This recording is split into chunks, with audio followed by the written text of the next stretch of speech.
Para las familias que sufren, los ideales de esperanza, oportunidades, soluciones y una vida diferente algunas veces se ven muy lejos de la realidad.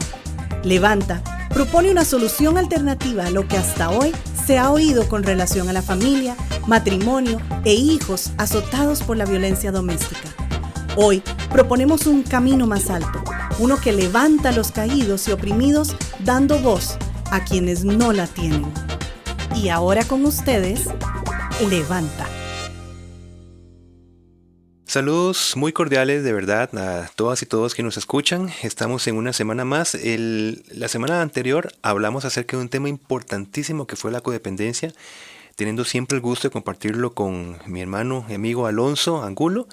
Así que te saludo en esa semana. ¿Qué tal, Erwin? ¿Cómo vas? Pues vamos muy bien, gracias a Dios. Qué bueno. ¿Vos, tu familia, cómo está? Bien. Como siempre, felices con lo que el Señor nos permite vivir, ¿verdad? Uh-huh. Y feliz con ese tema que es una extensión de lo que hablamos la semana anterior, sí, de esas relaciones de codependencia. Pero hoy, ya hablando de una manera de liberación, por decir una palabra, en el sentido de salir de esas relaciones codependientes, ¿cómo enfrentamos o enfrentando la codependencia? Exacto. Entonces creo que es un tema importantísimo para tocar. Creo que una buena noticia, si cabe la expresión, es que según profesionales de la salud mental, uh-huh, en el lado de la psiquiatría y según el manual de SM5, la codependencia no es un trastorno de la personalidad. Eso es importante porque como se convierte en una tendencia, una manera de ver las cosas o una respuesta ante una nueva manera de ser educado, de ver patrones, significa que con nuevos patrones, uh-huh, se va a cambiar entonces los hábitos. Correcto. Porque si fuese un trastorno de la personalidad, uh-huh, ya significaría un abordaje muchísimo más complicado, claro, diferente y bajo otra dirección. Correcto. Sí, o sea, esos, que es lo que hablamos también en muchos programas, de una reestructuración de nuestro pensamiento. Romanos, Efesios, Colosenses, uh-huh, habla sobre renovar nuestra mente, y eso incluye también nuestros patrones de conducta, uh-huh, y podemos salir de esos patrones. Claro. Ahora, ¿cómo podemos entender bíblicamente la codependencia? Creo que hay dos cosas importantes en esto, y lo que hemos hablado es nuestra falta de identidad, sí, y también una comprensión errada de nosotros mismos, que es lo que vos mencionabas en el programa anterior sobre una baja autoestima, uh-huh, una autoestima dañada al no amarnos de una forma correcta, sí, ¿cierto? O en el otro extremo, una sobreautoestima. Uh-huh. Pensar, uh-huh, que por alguna razón, la que nos queramos inventar, somos mejores, uh-huh, que otras personas. Simplemente cumplimos roles. Uh-huh. Y ciertamente, en un sentido estricto, yo puedo ser mejor en el sentido de tener más habilidades que otras personas, ¿ves? Pero estoy en un engranaje. Ajá. Esas habilidades le servirán a otras personas para este mundo tan maravilloso de lo que son las relaciones interdependientes. Uh-huh. La otra persona tendrá otro punto de engranaje que yo necesito. Uh-huh. Así que, evidentemente, podemos reconocer potencias, habilidades, talentos, etcétera, pero no en función de una autoestima que, en forma general, me significa que yo prevalezco siempre sobre otras personas, uh-huh, en lo que yo pienso, en lo que yo, etcétera. Okay. Ahí está el problema. Ahí está el problema, y es claro que esta recuperación debe ser tratada como un proceso. O sea, es un proceso. Exacto. No significa una recuperación perfecta. De decir, salgo hoy, ya quedé libre, así para siempre. Sino, ajá, que es salir de un estado de permanencia. De, sí, estar constantemente en esa relación, ¿verdad? Sino para quizá lograr cosas esporádicas o, ¿verdad?, no tan esclavizado. Y va a ser un proceso de sanidad. A mí me parece importante este punto que estás diciendo, Alonso, porque nos mete en una existencia, en la realidad de la existencia. Uh-huh. Nosotros perfectos no seremos. Interesante es la exhortación, sed perfectos, ¿verdad? Como Dios es perfecto, pero tenemos que entender bien qué significa este pasaje. Es un ideal esperando la glorificación. Claro. Es un caminar, es un proceso esperanzador. ¿Ves? Pero la acción del Espíritu Santo en nuestra vida, a través de los principios que nos llevan a los principios bíblicos de aplicación práctica, es, como estás diciendo, lograr episodios en nuestra vida donde dejamos de permanecer en procesos de violencia. Es utópico pensar que nosotros, entendiendo y practicando algo, será una constante en nuestra vida, porque estaríamos negando nuestra tendencia a lo malo, que siempre está, aun cuando seamos regenerados. ¿Ves? Pero, por supuesto, que es vamos a ver, las condiciones que tenemos en este momento. Tenemos el goce y el disfrute de caminar sobre la no permanencia de un estado violento. Eso es una gran noticia, tomando en cuenta lo que significa el estado caído del ser humano. Claro, y tomando como raíz misma de esta codependencia, evadir es nuestra responsabilidad. Claro. O sea, con lo que venías diciendo es entender de que esas relaciones de codependencia nos sacan de nuestra responsabilidad, de nuestra comprensión de la vida, y caemos en lo que vos decías, en esos aspectos de nuestra humanidad caídos. Claro. Y que van a generar entonces, sea dominante o dominado, este tipo de relaciones. Exactamente. Sí. Esto que estás hablando de la responsabilidad es básicamente que nosotros tenemos la habilidad, ¿verdad?, para hacernos cargos de nuestras necesidades. No que nosotros nos autoabastecemos, sino que nosotros nos colocamos en una posición donde llegamos a ser abastecidos. Tenemos, vamos a decir, la fuente de todo bienestar humano, la fuente de Dios, necesita que el ser humano actúe en una responsabilidad para colocarse en función de esa fuente. No te van a agarrar del pelo y te van a poner en una posición. Claro. Esa es la parte que nos toca, responder, reconocer que de Dios viene todo nuestro bienestar, pero nosotros decidimos voluntariamente si nos queremos colocar en esa posición o no. Ese es el punto de responsabilidad humana. ¿Y cómo podemos llamar esta responsabilidad? O sea, creo que la idea que podríamos trazar, y creo que es clave en una relación de codependencia, son los límites. El hecho de desarrollar límites que digan, nuestra relación va a llegar hasta este límite, ya cuando transgreda la dignidad humana, cuando haya cuando se violente a la persona en su integridad. Creo que es importante y creo que nos cuesta mucho poner límites. Sí. De decir, hasta aquí llegamos, o este es el límite de nuestra relación, del respeto, de la gracia, del cuidado. Y nos cuesta mucho como personas establecer límites. De hecho, un problema de una baja autoestima es no poder decir no. Exactamente. Eso es un gran problema. Sí.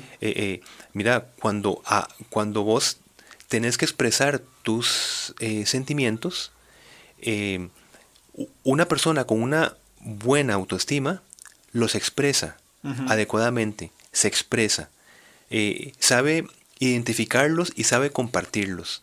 Una persona con baja autoestima piensa, si yo me manifiesto, voy a ser despreciado, rechazado socialmente y relacionalmente. Eso es un problema de autoestima. O sea, yo soy quien soy y tengo mis emociones y mis sentimientos cuando reflexiono acerca de mis emociones, como hablamos en el programa anterior, tras anterior. Así que un problema justamente es esto, no poner límites, no decir que no, porque se van a molestar y van a pensar no sé qué de mí. Creo que ese tema de los límites va a ser muy importante hablarlo en un próximo programa. Sí. Los límites tanto internos como externos. Como en unas relaciones insanas, nosotros permitimos que límites internos sean traspasados y externos también. Claro. Por ejemplo, si yo no quiero que vos me des un abrazo, por ejemplo, ahora, tengo que permitirlo, aunque no lo quiera, pero me da miedo decirte, mira, no quiero que me abraces. Claro. ¿Ves? Entonces se transgreden esos límites externos y eso es un tipo de violencia también. Claro. Y respetar los límites de otra persona. Es como decías vos antes, esta persona que no sabe decir que no, es una actitud extremadamente complaciente. O sea, la persona necesita complacer a todos aunque no pueda. Y Exacto. le dicen, mira, veamos mañana a las 4, dice que sí, y otra persona dice, mira, veamos mañana a las 4, y dice que sí. Y se encuentra porque no puede decir, no, no puedo, o no, no quiero. O el ejemplo del abrazo, o de aspectos externos o internos, es importante que aprendamos a poner límites correctos. Inclusive creo que la Biblia habla en cuanto a poner límites en nuestras relaciones, en nuestra forma de vivir. Mira, Dios es un Dios de límites, o sea, Él limita donde llega el mar, limita el día y la noche. Vemos límites de la naturaleza. Recordemos que Dios se muestra en la naturaleza. La naturaleza tiene límites, ¿verdad? Y nosotros pues tenemos que reconocerlos y aplicarlos en nuestra vida. Por eso es que es interesante que lo desarrollemos en un programa para darle el equilibrio y el balance adecuado. Interesante relacionarlo con el decir, cuando Pablo decía, el cuerpo de la esposa ya no le pertenece, sino le pertenece al esposo. El del esposo le pertenece a la esposa. Interesante entonces ponerlo y vincularlo con el tema de los límites entonces, ¿verdad? Creo que va a ser un programa interesante. Va a ser bueno conversar de eso. Sí. Ahora, ¿cómo entonces qué cosas particulares podemos resaltar en cuanto a los límites, en cuanto a esta, cómo enfrentando una relación de codependencia? Sí, creo que para poder enfrentar una relación de codependencia tenemos que aprender a tener una sana dependencia. O sea, una cosa va a dar espacio a la otra. Claro. Simplemente sabiendo relacionarse bien, automáticamente la codependencia va a eliminarse. Es como poner luz sobre la oscuridad. Claro. Simplemente ponemos luz y se termina la oscuridad. Entonces, cuando hay una dependencia extrema en una relación de pareja, ¿qué pasa? Se van a tolerar, no se ponen límites, ¿verdad?, a conductas dañinas y dolorosas, que no vamos a ser utópicos, repito, y no vamos a decir que una relación cristiana, una relación sana, nunca se van a transgredir límites. Claro. Eso es utópico. Sí, claro. El punto es la permanencia y pensar que es la manera de relacionarse, vivir año tras año con conductas que no se, que no se superan. Constante, una falsa esperanza. ¿Ves? Eso es una relación dañina totalmente. Ok, perfecto. También creo que crecer en una autoestima correcta, en el sentido de recordar que somos creados imagen y semejanza de Dios, y hay un respeto implícito en esta verdad. Exacto. Y saber quién soy, ¿verdad? Hay un pasaje muy importante, muy interesante en Juan capítulo 3, cuando los fariseos vienen y le preguntan a Juan el Bautista que quién es él. Le dice, ¿Vos quién sos? ¿Sos el Mesías? ¿Sos un profeta? Y dice, yo no soy nadie. Yo soy simplemente una voz que habla en el desierto, nada más. Y creo que es un concepto muy importante de reconocer quiénes somos. Y como hablamos en otro programa, humildad tiene que ver con andar en la verdad. Andar en la verdad, depender, claro. Depender de Dios en todo. Exacto. Entonces creo que estas relaciones codependientes pueden ser minimizadas al tener una correcta perspectiva de quién soy. Soy hijo de Dios, sé quién soy, bien, somos imagen y semejanza de Dios, debo poner límites y debo no tampoco sujetar a otros que dependan totalmente de mí, sino dar los espacios de crecimiento necesarios. Además veo que una dependencia insana tiene que tener una relación muy estrecha con la idolatría.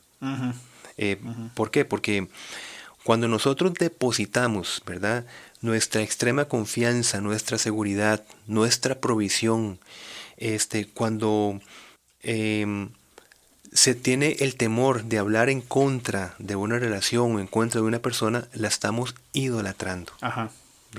¿Por qué? Porque esa persona llega a convertirse en lo que yo necesito.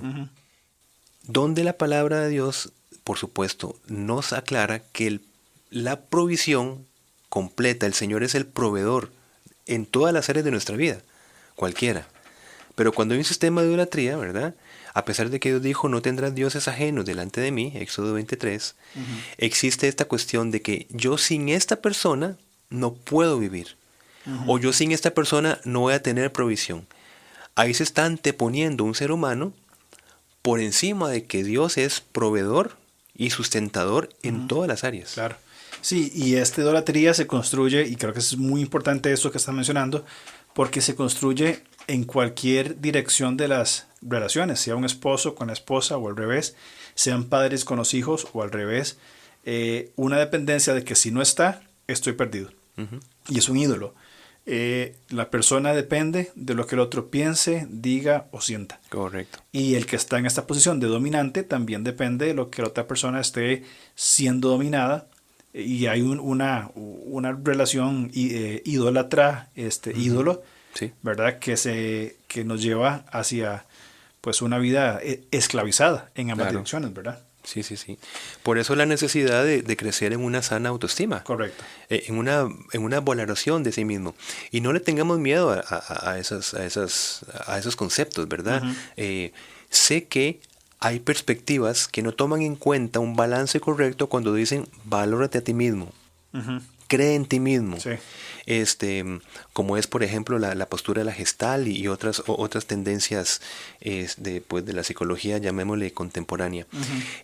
Pero viéndolo en una perspectiva amplia, a la par del balance correcto, esto es justamente lo que la palabra de Dios dice también. Ujú. Como hablábamos, ámate a ti mismo, Ujú. ¿verdad?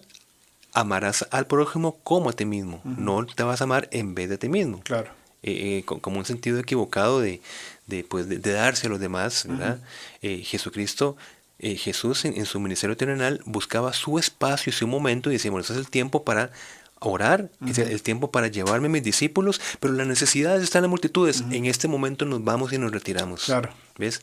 Ese es un modelo maravilloso. Claro. Y se evita la codependencia de una congregación Ujú. hacia el líder. Sí, es un entregarse a los demás inteligentemente o bíblicamente, más que inteligente, bíblicamente, la correcta entrega a los demás. Necesita también de un cuidado de la persona dentro de los parámetros bíblicos, por supuesto. Yo insisto en la importancia, Alonso, de decir no. Y a Ujú. nivel pastoral Ujú. creo que es muy importante. Ujú. Se dice no cuando, por ejemplo, vos estás con tu familia en un momento muy íntimo, especial, y llega una persona que necesita hablar con vos. ¿Qué pasa? Se creó una codependencia de que si no es con una persona con la que se habla, Ujú. ya esa persona no tiene a nadie más con que hablar. Ujú. Habría que revisar entonces el liderazgo de Claro. la iglesia, porque si la congregación enfoca hacia una persona, es una señal de que la congregación es codependiente de una persona. Cuando esa persona no puede, Ujú. o con todo su derecho, prefiere alimentar su tiempo en familia, y digo con todo derecho, ¿verdad? Claro, claro. Entonces, estamos hablando de una correcta autovaloración, es saber decir, no, en este tiempo no te puedo atender, Ujú. ¿ves? Pero tenemos que evitar llegar a ese punto, lo que Claro, quiero decir, claro, ¿ves? por Saber que supuesto. la congregación cuenta con un cuerpo pastoral. Ujú, ujú. Correcto, y es parte de ese desarrollo integral, como vos decías en tu programa, líderes que crean líderes para que también abarquen dentro de la amplitud de la obra. Claro. Y también, por supuesto, en otras relaciones. Ahora, ¿cómo evitar entonces la tendencia de codependencia, pero específicamente en nuestros hijos? ¿Qué podríamos sugerir ante esta pregunta? Yo diría inmediatamente, ¿verdad? Con la línea que estamos hablando, desarrollan en ellos una sana autonomía. Ujú. O sea, porque Dios quiere que crezcamos y como padres somos instrumentos para tal propósito. O sea, nosotros como papás, como padres somos instrumentos para que nuestros hijos crezcan, básicamente, Ujú, ¿verdad? ujú. Y Bien. luego, no sé, bueno, podríamos hablar de enseñar a nuestros hijos a tomar decisiones, ¿verdad? Ujú. Decisiones que dependan de la dirección de Dios. ¿Cómo? Claro. ¿Cómo eso? En la praxis, ¿verdad? Ujú. Vamos a ver, enseñándole principios bíblicos. Si nosotros ponemos principios en la mente de nuestros hijos, Correcto. ahí se van a crear valores. Esos valores son los fundamentos para discernimiento entre lo bueno y lo malo. Ujú. Y ahí se toman decisiones. Ujú.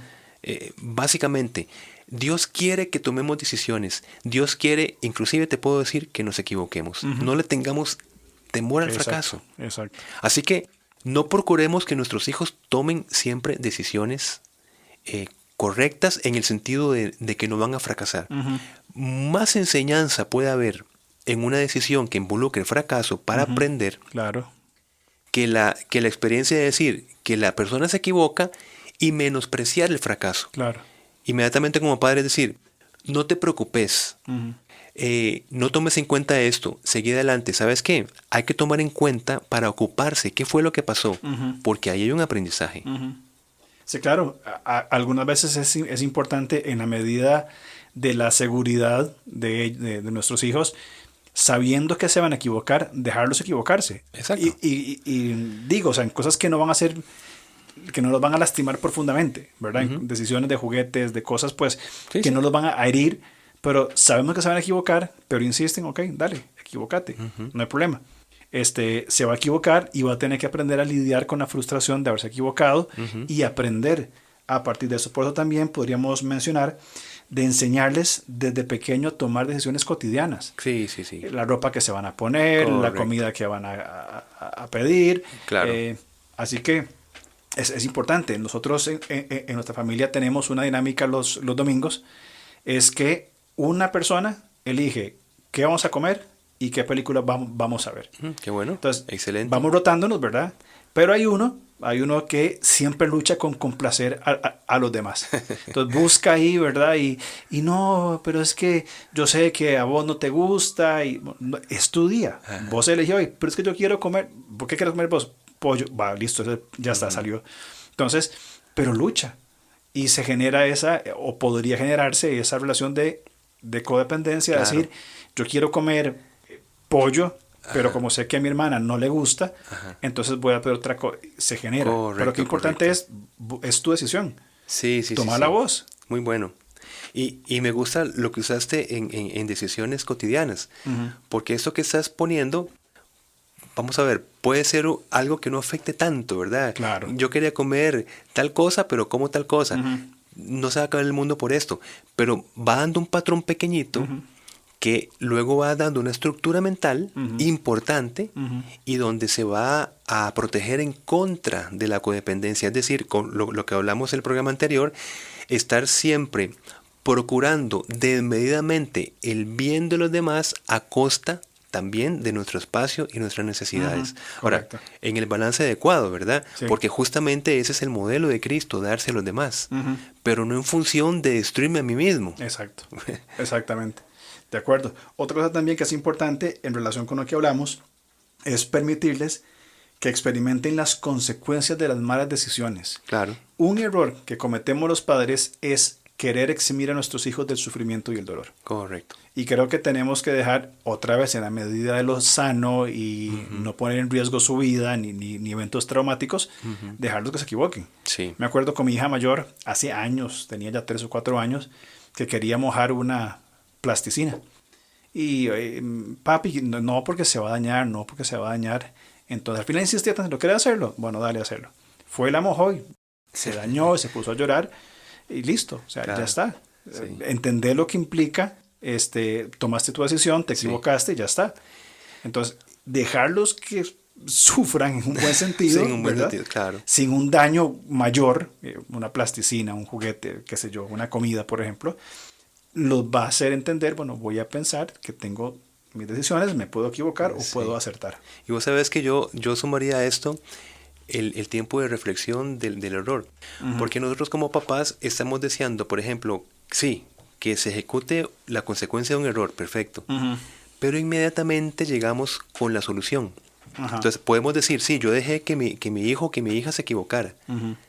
Pero no le damos tiempo a que se reflexione sobre lo que pasó. Y tiempo significa 1, 2 o 3 días. Claro. O sea, en el buen sentido, el sufrimiento, según la Biblia, es necesario. Claro. Y es edificante. Es procurado por Dios mismo para nuestra edificación, ¿verdad? Así es, el fuego del sufrimiento. Pero démosle espacio al fuego del sufrimiento. Claro. ¿Ves? O sea, dejemos que en algo cotidiano nuestros hijos o nuestras hijas sufran controladamente la consecuencia de un error. Te repito, porque si nosotros llegamos con la gran solución inmediatamente, simplemente hijo o hija toma el consejo, lo aplica, pero no aprendió de la situación, claro. no lo aprendió experimentalmente, no vivió la consecuencia. La entiende intelectualmente, ¿verdad? Eso es una cosa, pero no la vive de una manera en la experiencia. Claro. ¿Qué fue lo que sucedió? Sufro, ese sufrimiento me da tristeza. Entonces, dejemos que pase un tiempo y luego lleguemos a darle el consejo. Pero no lo hagamos inmediatamente porque no le damos ese espacio de reflexión. Sí, y es donde entonces a veces los padres llegamos en uno u otro extremo, ¿verdad? A señalarlos, te dije, ¿por qué vos no obedeces? Y desaprovechamos el sufrimiento con un sermón. O al otro extremo de decir, no se preocupe, yo mañana le compro otros nuevos y ya está solucionado. Entonces, no damos el espacio y los abordamos con actitudes que van a fomentar tanto el ser un dominante o ser un dominado. Yo creo que también otro punto, Alonso, es animar a nuestros hijos a desarrollar amistades, ¿verdad? Para que desarrollen ese dar y recibir. Dar y recibir. Correcto. Ese balance, dar y recibir, es en contra de la codependencia, que es o solamente dar o solamente recibir. Claro. Pero la dinámica dar y recibir es importante. Claro. También enseñarles a cuidar sus cosas y tener rutinas diarias de quehaceres en el hogar. Los logros que se fomentan con el trabajo dan satisfacciones de pude hacerlo. Adecuado a su edad. Creo que es sumamente importante este principio de asignar responsabilidad en el hogar. Claro. Y otra vez volvemos al mismo ejemplo extremo. No se trata de saturarlo con que hagan toda la labor de la casa, ni tampoco que sean los reyes o las reinas que no levantan ni una cuchara. Porque ¿verdad? no puede hacerlo. Porque no puede, porque es pequeñito, porque está muy... Es un equilibrio de proyectar a la persona. Y ese no puedo hacerlo en una relación, no puedo hacer algo sino en función de la otra persona que lo haga por mí. Exactamente. Claro. Y pienso también en guiar a nuestros hijos a identificar tanto sus fortalezas como debilidades con toda naturalidad. Sí, claro, exactamente. Que aprendan a aceptar que tienen debilidades y que necesitan de otros para que éstas sean potenciadas. Mira, y para ir terminando, Alonso, ¿cómo hacemos con un hijo adulto? Porque estamos hablando de los hijos pequeñitos, en formación, donde evitamos la relación de codependencia, pero cuando ya tenemos un hijo adulto viviendo con nosotros, te digo adulto, ¿verdad? Sí. Inclusive hasta más de 30 años, ¿qué podemos hacer entonces en contra de la codependencia? Pues mira, primero, y aunque sea doloroso decirlo y reconocerlo, creo que tenemos que como padres aceptar que hemos causado en ellos codependencia. Sí. Que fuimos los padres que los pusimos en esa posición. Correcto. Y no podemos ser responsables de su recuperación. Esto es un punto importante. Totalmente.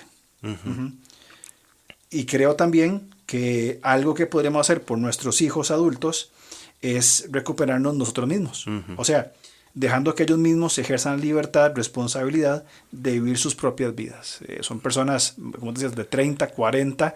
Conozco un caso de más de 50 años que este hombre depende de su mamá y hay una relación abusiva donde hay manipulación y también inclusive abuso económico en una dirección.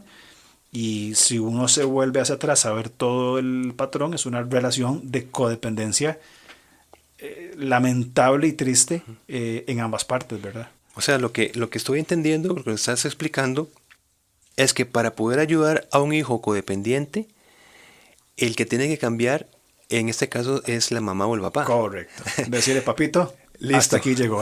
O sea, que claro, muy interesante, porque uno pensaría en cómo podemos hacer para ayudar a nuestro hijo con la codependencia. Claro. No, y tenemos nosotros que cambiar ese patrón que estamos ejerciendo codependencia en nuestro hijo, ¿verdad? Claro, y en el entendido que nosotros no vamos a procurar la recuperación, no vamos a cambiar a la otra persona, pero sí podemos cambiar nuestros hábitos, principios, nunca es tarde para ello, y así le damos un modelo de recuperación, ¿verdad?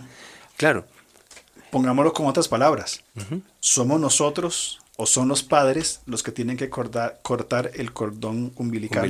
Sí. Y decir, por muchos años ha sido una vida así, nos equivocamos, formamos una relación de codependencia, bueno, hasta aquí llegó. Correcto. Ahora usted es un adulto, usted es responsable de sus decisiones, de su libertad, ¿cómo va a vivir?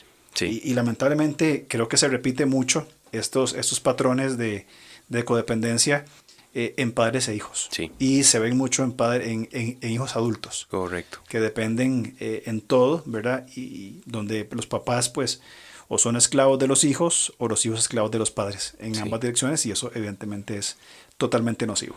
Así que papás con hijos adultos quieren ayudar a sus hijos, cambien ustedes. Correcto. Termino con un principio bíblico, Proverbios 22:6. Instruye al niño en su camino, y aun cuando fuere viejo, no se apartará de él. Absolutamente, creo que eso cierra de una forma muy acertada lo que estamos hablando, de que ellos experimenten la vida con el Señor y aprendan ellos a vivir su propia fe. Sí. Sacarlos de nuestras faldas, cortar el cordón, Sí. vaya, equivóquese, cuando se equivoque voy a estar a tu lado para la reflexión, para levantarte y seguir caminando juntos, pero entendiendo que es tu responsabilidad y que más aún en hijos adultos hay una responsabilidad diferente en ellos y los padres también una proyección de que sean preparados para la vida. Ningún hijo le pertenece al padre. Ninguno. Con eso creo que entendiendo eso. Ni los bebés ni los adultos. Exacto, exacto. Mi amigo, muchas gracias por el tiempo, maravilloso tiempo de conversar. Sí.